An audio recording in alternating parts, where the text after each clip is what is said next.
আমি কাকলি চক্রবর্তী। আমি কুচবিহার থেকে এসেছি। আমার এই পিরিয়ডের সমস্যা শুধু 15 বছর না, আমি বলতে গেলে আরো অনেক দিন আগে। তো আমার হেভি ব্লিডিং হতো। তো আমি লোকাল ডাক্তার অনেক দেখিয়েছি। আমার সমস্যা হয়তো সামান্য ঠিক হতো, কিন্তু আবার জেগে সেই হতো। আমার মেয়ে এমস গুয়াহাটিতে পড়ে। ও আমাকে বললো, মা তুমি এখানে আসো, এখানে এসে দেখাও। তা আমি ওখানে দেখিয়েছি। ওখানে ম্যাডাম আমাকে হিস্টেরেক্টমি করতে বলেছিল। তো আমি ওপেন বা ল্যাপ্রোস্কোপি কিছুই করতে চাই না। তো আমি হেলথ কেয়ার অনুষ্ঠানে রূপশ্রী দাশগুপ্ত ম্যামের একটা ইন্টারভিউ দেখেছি। সেখানে দেখেছি যে উনি রোবোটিক সার্জারিতে উনি একদম পারদর্শী।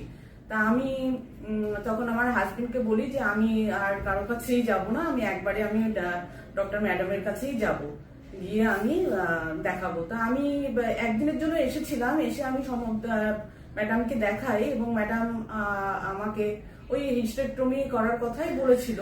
তা আমি ম্যাডাম বলার আগেই আমি ম্যাডামকে বলেছি, ম্যাডাম আমি কিন্তু রোবোটিক সার্জারি করতে চাই, কেননা আমি ওয়ার্কিং ওমেন, আমি বেশি দিন বেড রেস্ট থাকতে পারবো না।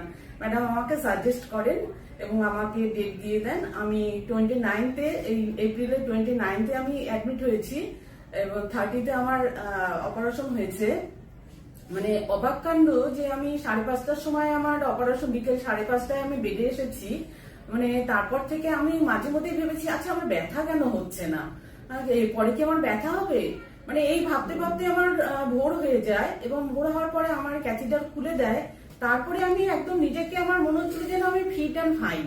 মানে অবাক কাণ্ড যে পেইনলেস অপারেশন কাকে বলে, সেটা এই রোবোটিক সার্জারির মাধ্যমে আমি বুঝতে পেরেছি। এবং ম্যাডাম 11টার সময় এসে আমাকে ডিসচার্জ করে দেন।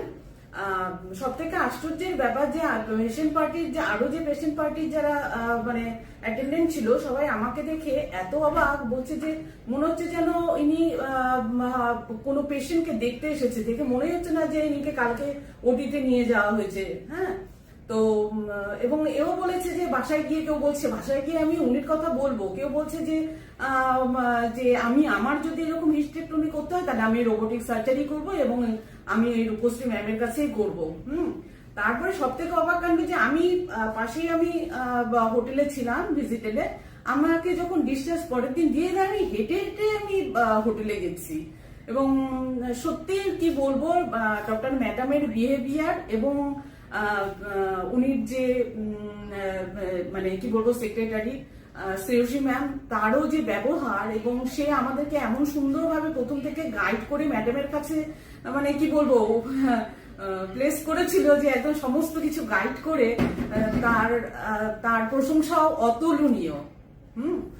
আর কি বলবো, মানে সবাইকেই বলবো যে মানে পেইনলেস যদি অপারেশন করতে যদি কেউ চায়, তাহলে অবশ্যই ডক্টর রূপশ্রী ম্যামের কাছে আসুন। এসে মানে কারো কোনো সমস্যা থাকলে বলুন, দেখুন, মানে যদি রোবোটিক সার্জারি সম্ভব হয় করে দেখুন, মানে মনেই হবে না যে আপনি অপারেশন করেছেন।